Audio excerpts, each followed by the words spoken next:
2015년 9월 카자흐스탄 알마티. 할머니 이순자는 낡은 침대에 누워 계셨습니다.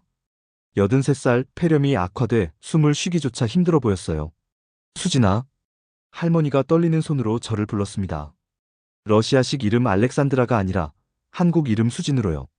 할머니는 평생 저를 수진이라고 부르셨어요. 할머니 대신 고향에 가다오. 할머니는 서랍을 가리키셨습니다. 저는 낡은 목재 서랍을 열었어요. 안에는 바래진 한복 1000조각 하나와 종이 쪽지가 들어 있었습니다. 종이에는 할머니의 떨리는 글씨로 이렇게 적혀 있었죠. 함경북도 청진시 수남동. 이순자. 1932년생. 할머니가 5살 때 기차에 실려갔어. 1937년. 겨울이었지. 할머니는 숨을 몰아쉬며 말씀하셨습니다. 아버지 손잡고 화물 열차에. 그게 마지막이었어. 고향을. 그날 밤 10시 15분 할머니는 제 손을 잡은 채 눈을 감으셨습니다. 평생 그리워하던 고향 땅을 한 번도 밟지 못하신 채로요. 저는 그날부터 85년 전 시간을 거슬러 올라가는 여정을 시작했습니다. 2017년 3월 처음으로 인천공항에 내렸을 때 가슴이 터질 것 같았어요. 할머니가 평생 그리던 그 땅.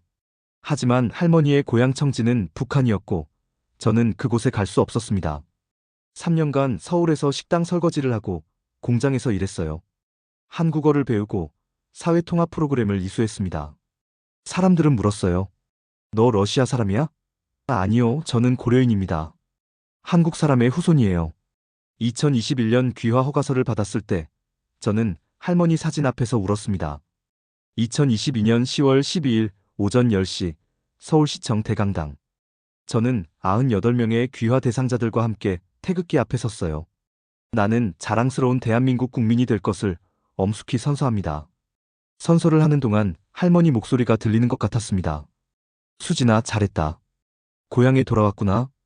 85년을 기다렸습니다.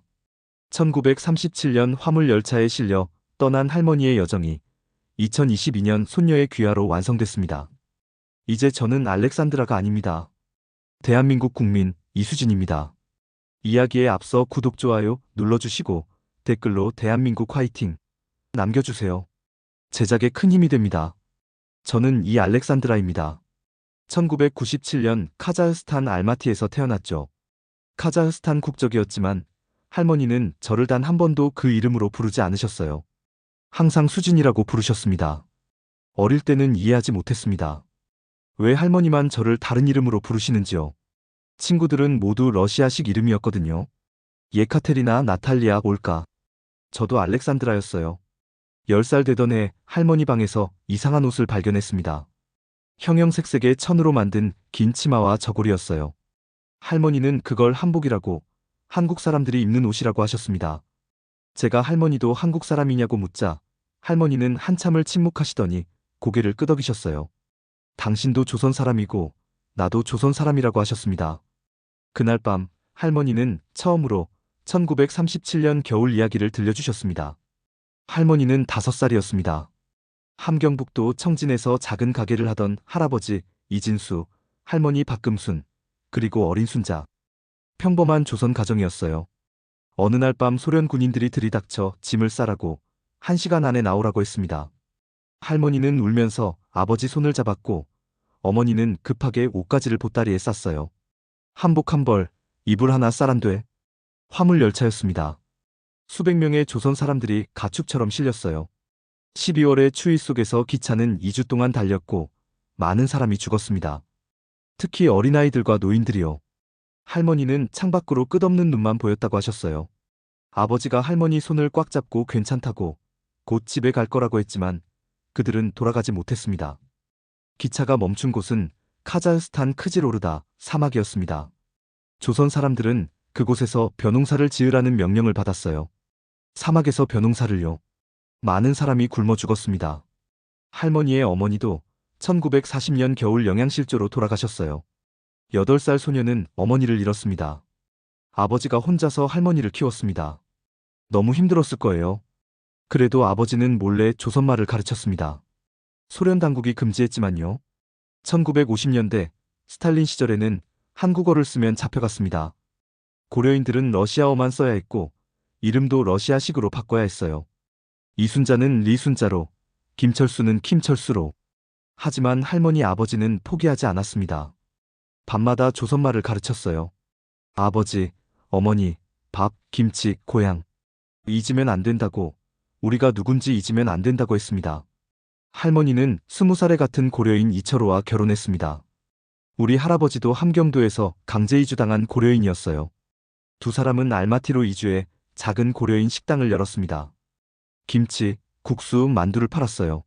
소련 사람들은 이상하게 봤지만 고려인들은 찾아왔습니다. 고향 맛이 그리웠으니까요. 저는 1997년에 태어났습니다. 할머니의 셋째 손녀였어요. 아버지 빅토르는 고려인 3세대였지만 러시아어만 썼습니다. 한국어는 한마디도 못했어요. 어머니 라리사도 마찬가지였고요. 할머니는 저를 보시더니 한국 이름을 지어주셨습니다. 이수진. 물수 진실진. 물처럼 맑고 진실하게 살라는 뜻이었어요. 하지만 출생신고는 알렉산드라로 했습니다. 아버지가 우리는 카자흐 사람이니 러시아 이름을 써야 한다고 했거든요. 아버지는 고려인이라는 정체성을 부끄러워했습니다. 저는 할머니 손에서 자랐습니다. 할머니는 제게 몰래 한국어를 가르쳐 주셨어요. 아버지가 싫어했지만 할머니는 고집을 부리셨습니다. 사랑해요, 고맙습니다, 안녕하세요. 하나씩 가르쳐 주셨어요. 할머니는 한국 드라마도 보여주셨습니다. 인터넷으로 불법 다운로드한 거였어요. 자막도 없었지만 할머니는 웃으며 보셨습니다. 한국 사람들이 움직이고 말하는 걸 보는 것만으로도 행복해 하셨어요. 서울 풍경이 나오면 할머니는 화면을 손으로 쓰다듬으셨습니다. 당신 고향은 아니지만 다 한국이라고, 우리나라라고 하셨어요.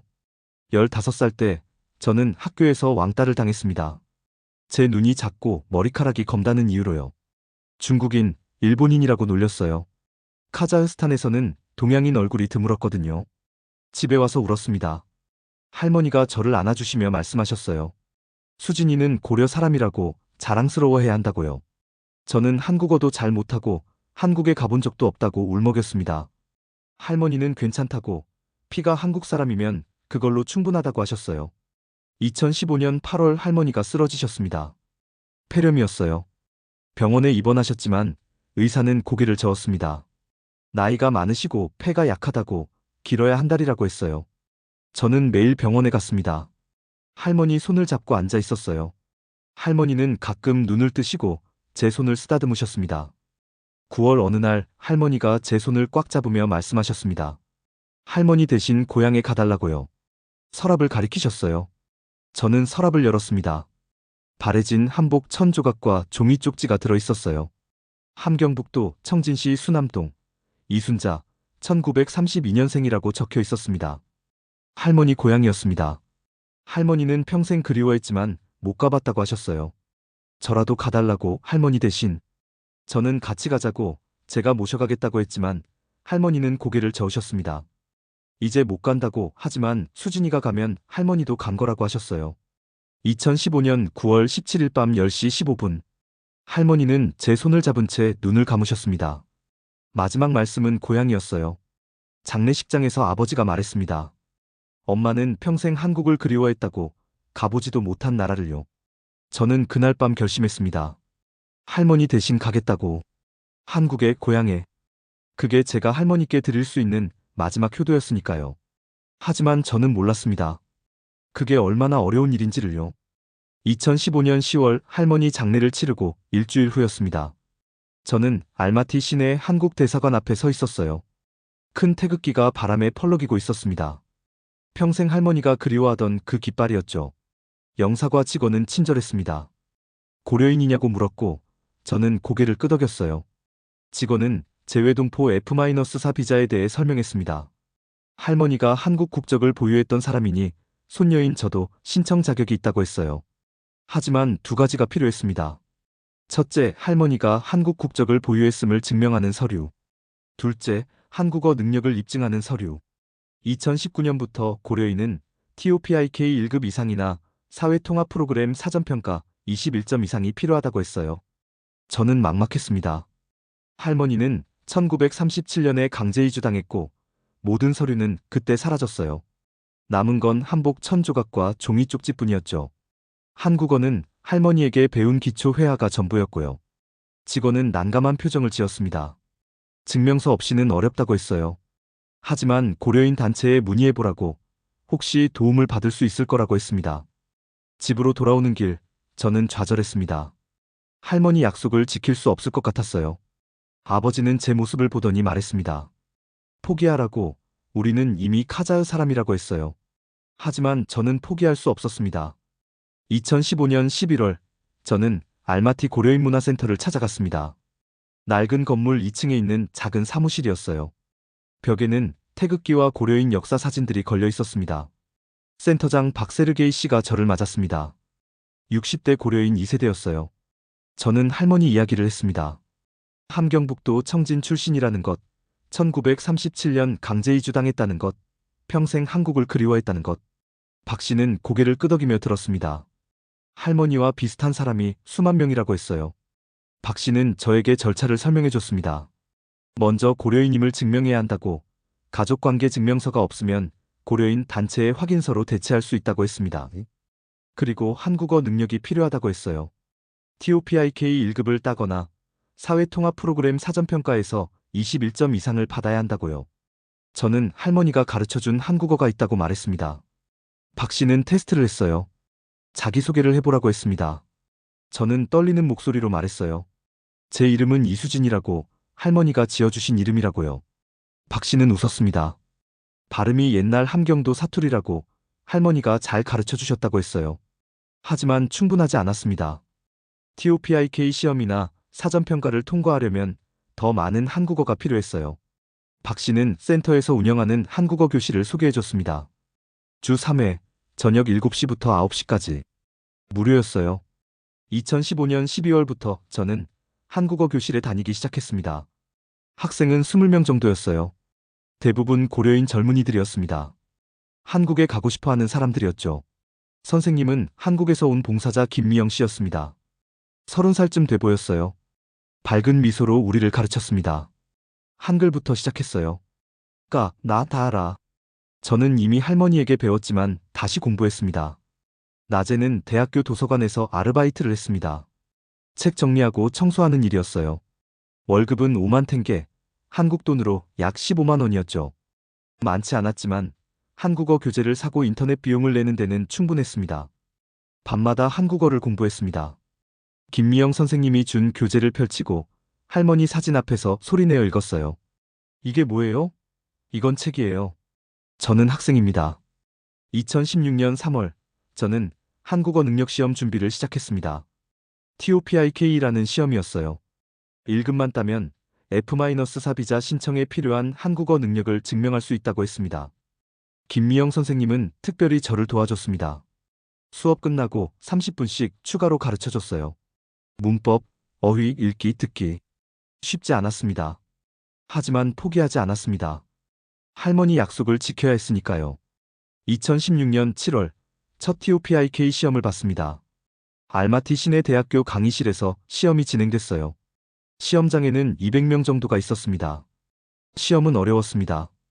듣기 문제에서 너무 빨리 말해서 못 알아들었고, 읽기 문제는 단어가 낯설었어요. 한 달 후 결과가 나왔습니다. 불합격.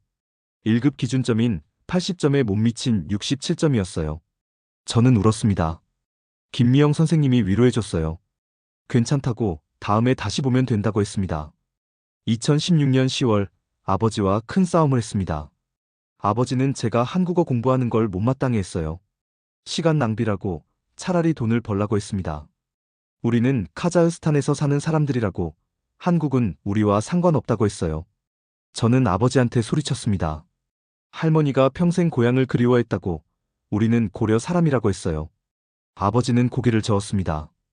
그런 건 다 옛날 이야기라고 했습니다. 그날 밤 저는 집을 나왔습니다. 친구 나탈리아 집에서 2주 동안 묵었어요. 결국 어머니가 중재했습니다. 아버지는 사과하지 않았지만 더 이상 간섭하지 않겠다고 했어요. 2017년 1월, 저는 두 번째 TOPIK 시험을 봤습니다.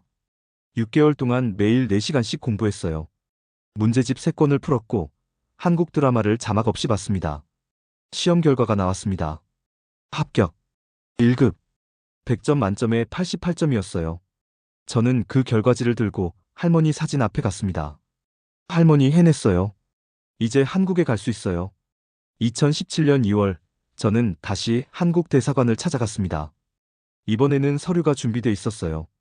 고려인문화센터 확인서, TOPIK 1급 성적표, 여권, 사진. 영사과 직원은 서류를 검토했습니다.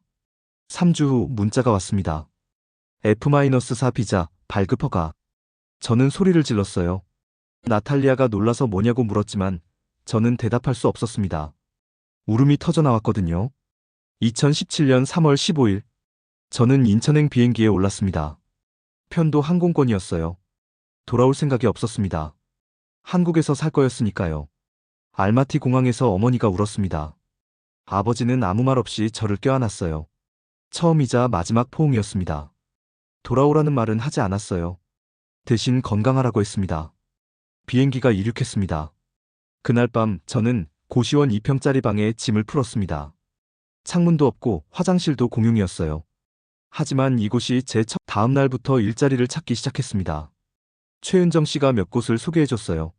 식당 설거지, 공장 생산직, 건물 청소.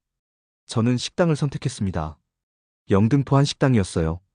오전 10시부터 밤 10시까지, 주 6일, 월급 180만 원이었습니다. 첫 출근 날, 사장님이 저를 위아래로 훑어봤습니다. 한국말 할 줄 아냐고 물었어요. 저는 할 줄 안다고 대답했습니다. 사장님은 그래도 반말로 지시했어요. 이거 씻어, 저거 닦아, 빨리빨리. 설거지는 끝이 없었습니다. 점심시간에는 접시가 산더미처럼 쌓였고, 저녁 시간에는 더 많았어요. 손이 트고 갈라졌습니다. 뜨거운 물에 하루 12시간씩 담가 있으니 당연했죠. 같이 일하는 주방 이모님들은 저를 신기하게 봤습니다. 어디서 왔냐고 물었어요. 카자흐스탄에서 왔다고 하니까 한 이모가 말했습니다. 러시아 사람이냐고요. 저는 고려인이라고, 한국 사람 후손이라고 말했습니다. 이모는 고개를 갸우뚱했어요. 그럼 한국 사람이냐고 물었습니다. 저는 대답하지 못했어요. 한국 사람인가요? 저는 한국 국적도 없고 한국어도 서툴고 한국에서 태어나지도 않았는데요. 한 달이 지났습니다. 저는 월급 180만 원을 받았어요. 고시원비 30만 원, 식비 40만 원, 교통비 10만 원을 빼니 100만 원이 남았습니다. 카자흐스탄 부모님께 50만 원을 보냈어요. 나머지 50만 원은 저축했습니다. 2017년 6월, 저는 이상한 경험을 했습니다. 퇴근길 지하철에서였어요. 자리에 앉으려는데 옆에 있던 할머니가 저를 보더니 자리를 피했습니다. 이상했어요. 다음 역에서 남자가 제 옆에 섰습니다. 갑자기 한국어가 아닌 영어로 말하더군요. 어디서 왔냐고요? 저는 한국어로 대답했습니다. 카자흐스탄에서 왔다고요. 남자는 놀란 표정을 지었어요. 한국말 잘하네, 외국인인 줄 알았다고 했습니다. 저는 그제야 깨달았습니다. 사람들이 저를 외국인으로 본다는 걸요. 제 얼굴이 한국 사람 같지 않다는 걸요. 러시아식 이름 때문에, 약간 다른 억양 때문에 사람들은 저를 한국 사람이 아니라고 생각했습니다. 그날 밤 고시원 방에서 울었습니다. 카자흐스탄에서는 동양인이라고 차별받았고 한국에서는 외국인이라고 차별받았어요. 저는 도대체 어디 사람인가요? 2017년 9월 식당을 그만뒀습니다. 사장님이 월급을 제대로 안 줬거든요. 180만 원 주기로 했는데 150만 원만 줬어요. 야근 수당이 없다고 했습니다. 저는 항의했지만 사장님은 화를 냈어요. 외국인 주제에 말이 많다고 나가라고 했습니다. 최은정 씨에게 도움을 청했습니다. 최 씨는 한숨을 쉬었어요. 고려인들이 자주 당하는 일이라고 했습니다. 법적으로 싸울 수도 있지만 시간과 돈이 많이 든다고 했어요. 차라리 다른 일을 구하는 게 낫다고 했습니다. 저는 공장 일을 시작했습니다. 경기도 시흥의 작은 플라스틱 공장이었어요. 3교대 근무, 월급 200만 원이었습니다. 밤 10시부터 아침 6시까지 일했어요. 컨베이어 벨트에서 제품이 나오면 포장하는 일이었습니다.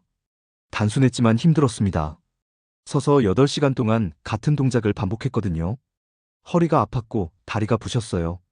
하지만 참았습니다. 할머니를 생각하며 버텼습니다. 공장 기숙사에서 묵었습니다. 월 20만 원이었어요. 방 하나에 4명이 함께 썼습니다. 중국 동포 2명, 베트남 사람 1명, 그리고 저. 우리는 서로 말이 통하지 않았지만 비슷한 처지였어요. 모두 한국에서 돈을 벌러 온 외국인이었습니다. 2018년 여름, 저는 처음으로 함경도 출신 고려인을 만났습니다. 공장 식당에서 우연히 앉게 된 할아버지였어요. 70살쯤 돼 보였습니다. 러시아어로 대화하다가 고향 이야기가 나왔어요. 할아버지는 1940년 크지로르다에서 태어났다고 했습니다. 부모님이 함경북도 나진에서 강제 이주당했다고 했어요. 제 할머니와 비슷한 이야기였습니다. 저는 할머니 이야기를 했습니다. 청진 출신이라는 것, 평생 고향을 그리워했다는 것, 제가 할머니 대신 한국에 왔다는 것. 할아버지는 눈물을 흘렸어요. 고향에 가고 싶다고, 죽기 전에 한 번만 함경도 땅을 밟고 싶다고 했습니다. 하지만 갈 수 없었습니다. 함경도는 북한이었으니까요. 저도 할아버지도 우리는 고향에 갈 수 없는 사람들이었어요. 그날 밤 저는 깨달았습니다. 할머니의 고향에 가는 건 불가능하다는 것을요. 청진은 북한 땅이고 제가 평생 갈 수 없는 곳이었습니다. 하지만 한국 땅을 밟는 것으로도 의미가 있다고 생각했어요. 할머니가 그리던 조국, 그 일부에 제가 서 있으니까요. 그리고 저는 또 깨달았습니다. 진짜 한국 사람이 되고 싶다는 것을요. F-4 비자가 아니라 대한민국 국적을. 할머니처럼 평생 고려 사람이라고 자랑스럽게 말할 수 있는 사람이 되고 싶었습니다. 2018년 10월, 저는 사회통합 프로그램에 등록했습니다. 귀화를 하려면 이 프로그램을 이수해야 한다고 들었거든요. 최은정 씨가 등록을 도와줬어요. 시흥 이주민센터에서 주말반이 있다고 했습니다. 토요일 오후 2시부터 5시까지 수업이 있었습니다. 저는 야근을 마치고 집에서 4시간 자고 수업에 갔어요. 피곤했지만 포기할 수 없었습니다. 사회통합 프로그램은 총 5단계였습니다. 0단계의 사전평가를 본 결과 저는 3단계부터 시작하게 됐어요. TOPIK 1급을 땄으니 한국어 중급 수준이었거든요. 한국 사회 이해, 한국 문화, 법과 제도 과정이었습니다. 선생님은 박지영 씨였습니다. 젊은 자원봉사자였어요. 열정적으로 가르쳤습니다. 한국의 역사, 정치제도, 법률, 문화. 어려웠지만 흥미로웠어요. 할머니가 그리워하던 나라에 대해 배우는 거였으니까요. 2019년 1월, 저는 사회통합 프로그램 5단계까지 모두 이수했습니다. 220시간의 수업을 마쳤어요. 이제 귀화용 종합평가 시험을 볼 자격이 생겼습니다. 시험 준비를 시작했습니다. 한국의 역사, 정치, 문화에 대한 문제가 나온다고 했어요. 애국가도 불러야 한다고 했습니다. 저는 매일 밤 애국가를 연습했어요. 동해물과 백두산이 마르고 닳도록. 할머니가 평생 부르지 못한 노래였습니다. 할머니 고향 함경도도 가사에 나오지 않았어요. 백두산은 나오지만 함경도는 없었습니다. 그래도 저는 불렀습니다. 이게 할머니 나라의 국가였으니까요. 2019년 7월, 저는 귀화용 종합평가 시험을 봤습니다. 필기시험 70문항, 면접시험. 필기는 어렵지 않았어요. 6개월 동안 공부한 내용이었습니다. 면접이 긴장됐습니다. 심사관이 물었어요. 왜 한국 국민이 되고 싶으냐고요. 저는 대답했습니다. 할머니 이야기를 했어요. 1937년 강제이주, 평생 그리운 고향, 임종 때의 유언. 그리고 저는 고려인이라고 한국으로 돌아온 거라고 말했습니다. 심사관은 고개를 끄덕였습니다. 애국가를 불러보라고 했어요. 저는 떨리는 목소리로 불렀습니다. 1절을 다 부르니까 심사관이 됐다고 손을 들었어요. 한 달 후 결과가 나왔습니다. 합격. 100점 만점에 76점이었어요. 이제 귀화 신청을 할 수 있었습니다. 2019년 9월, 저는 출입국청에 귀화 신청서를 제출했습니다. 서류를 준비하는데 2달이 걸렸어요. 가족관계증명서, 소득증명서, 범죄경력증명서, 사회통합 프로그램 이수증, 종합평가 합격증. 두꺼운 봉투였습니다. 담당 직원이 말했어요. 심사에 1년에서 1년 반 정도 걸린다고요. 저는 고개를 끄덕였습니다. 기다릴 수 있었어요. 이미 85년을 기다렸으니까요. 그날 밤 저는 할머니 사진에 말했습니다. 조금만 더 기다려달라고, 곧 진짜 한국 사람이 될 거라고요. 할머니가 웃고 계신 것 같았습니다. 2019년 9월 귀화 신청서를 제출한 후 저는 기다렸습니다. 공장 일은 계속됐어요. 밤 10시부터 아침 6시까지 컨베이어 벨트 앞에서 플라스틱 제품을 포장했습니다. 매달 부모님께 50만 원을 보냈고 나머지는 저축했어요. 2020년 초 코로나19가 터졌습니다. 공장은 오히려 더 바빠졌어요. 마스크 케이스 주문이 쏟아졌거든요. 저는 혼자였습니다. 공장 기숙사와 편의점, 그리고 가끔 공원. 친구도 없었고 한국에서 아는 사람도 거의 없었어요. 2020년 여름, 출입국청에서 연락이 왔습니다. 면접 심사 일정이었어요. 2020년 8월 20일 오전 10시. 저는 떨리는 손으로 날짜를 달력에 표시했습니다. 면접 전날 밤은 잠을 이루지 못했습니다. 예상 질문을 수십 번 연습했어요. 면접 당일, 저는 새로 산 흰색 블라우스를 입었습니다. 대기실에는 중국 동포, 베트남 사람, 필리핀 사람이 긴장한 얼굴로 앉아 있었어요. 제 이름이 호명됐습니다. 이 알렉산드라. 면접실에는 중년 여자 심사관 2명이 앉아 있었습니다. 심사관은 물었습니다. 왜 대한민국 국민이 되고 싶은지, 한국에서 무슨 일을 하며 사는지. 저는 준비한 대로 대답했어요. 할머니가 1937년 강제 이주당했다는 것, 평생 고향을 그리워했다는 것, 제가 할머니 대신 한국에 왔다는 것, 3년 동안 성실히 일하며 살았다는 것. 심사관은 또 물었습니다. 카자흐스탄으로 돌아갈 생각은 없느냐고요. 저는 확실하게 대답했습니다. 한국이 제 나라라고, 카자흐스탄에서는 동양인이라고 차별받았고, 한국에서도 외국인이라고 차별받았지만, 그래도 한국이 제 뿌리라고 했습니다. 심사관이 물었습니다. 차별을 받았는데도 한국 국민이 되고 싶으냐고요. 저는 대답했어요. 차별은 어디에나 있지만 피는 거짓말을 못한다고. 저는 고려인이고 한국 사람의 후손이라고요. 마지막으로 애국가를 불렀습니다. 동해물과 백두산이 마르고 닳도록. 제 목소리가 떨렸지만 끝까지 불렀어요. 2020년 11월 13일. 우편함에서 출입국청 봉투를 꺼냈을 때 손이 떨렸습니다. 허가. 귀화허가. 저는 그 자리에 주저앉아 울었습니다. 방으로 들어와 할머니 사진을 꺼냈어요. 할머니에게 말했습니다. 해냈다고, 이제 한국 사람이 된다고요. 2021년 1월 국적증서 수여식 통지를 받았습니다. 2021년 2월 25일 오전 10시 서울시청 대강당. 카자흐스탄 부모님께 전화를 드렸어요. 아버지는 한참 침묵하시더니 말씀하셨습니다. 엄마가 기뻐하실 거라고. 할머니 말씀이었어요. 2021년 2월 25일 저는 검은색 정장을 입고 서울시청 대강당에 섰습니다. 98명의 귀화 대상자들과 함께였어요. 객석에는 가족들이 앉아 있었지만 저는 혼자였습니다. 부모님은 카자흐스탄에 계셨으니까요. 하지만 외롭지 않았어요. 할머니가 함께 계시는 것 같았습니다. 법무부 직원이 국적증서 수여를 선언했습니다. 한 명씩 이름이 호명됐어요. 이 알렉산드라, 귀화 후 성명 이수진. 저는 떨리는 다리로 단상에 올랐습니다. 대한민국 국적증서. 이수진. 할머니가 지어주신 그 이름이었어요. 객석을 바라봤습니다.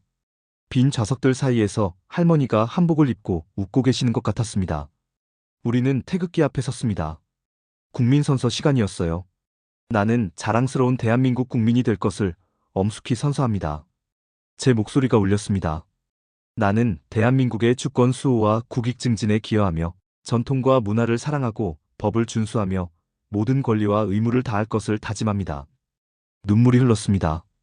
애국가가 울려 퍼졌습니다. 동해물과 백두산이 마르고 닳도록. 저는 태극기를 바라보며 불렀습니다. 할머니가 평생 부르고 싶어 했던 노래였어요. 노래를 부르는 동안 1937년이 떠올랐습니다. 5살 할머니가 화물열차에 실려 떠나던 그날. 창밖에 끝없는 눈. 85년의 세월. 그리고 2021년 24살 손녀가 태극기 앞에서 애국가를 부르는 이 순간. 우리는 돌아왔습니다. 식이 끝나고 밖으로 나왔습니다. 2월의 서울은 추웠지만 하늘은 맑았어요. 저는 할머니 사진을 꺼내 하늘을 향해 말했습니다. 할머니, 우리 집에 왔다고요. 함경북도는 못 갔지만 한국에 왔다고요. 바람이 불었습니다. 할머니에게 말했어요. 할머니는 평생 고려 사람이었다고. 이제 손녀도 한국 사람이라고요. 그날 밤 서울역 앞 광장에 섰습니다. 사람들이 바쁘게 오가고 불빛이 환하게 빛났어요. 이제 저는 구경하는 사람이 아니었습니다. 대한민국 국민 이수진. 이 땅의 사람이었어요. 부모님께 국적증서 사진을 보냈습니다. 어머니에게서 답장이 왔어요. 할머니가 자랑스러워 하실 거라고요. 저는 답장을 보냈습니다. 고맙다고. 이제 정말 집에 온 것 같다고요. 1937년 겨울 화물열차는 할머니를 싣고 이 땅을 떠났습니다. 2021년 봄 비행기는 손녀를 태우고 이 땅에 내렸어요. 84년의 간격, 두 세대, 하나의 여정. 이 알렉산드라는 사라졌습니다. 이제 저는 이수진입니다. 대한민국 국민 이수진. 그날 밤 꿈에서 할머니를 봤습니다. 젊은 모습으로 한복을 입고 청진 바닷가에 서 계셨어요. 할머니가 웃으며 손을 흔들었습니다. 고생했다고, 잘했다고, 이제 편히 살라고요. 저는 꿈속에서 대답했습니다. 네, 할머니. 이제 저 한국 사람이에요. 우리 집에 왔어요. 사랑해요, 할머니. 이야기가 감동적이셨다면 구독, 좋아요 눌러주시고 댓글로 대한민국 화이팅 남겨주세요.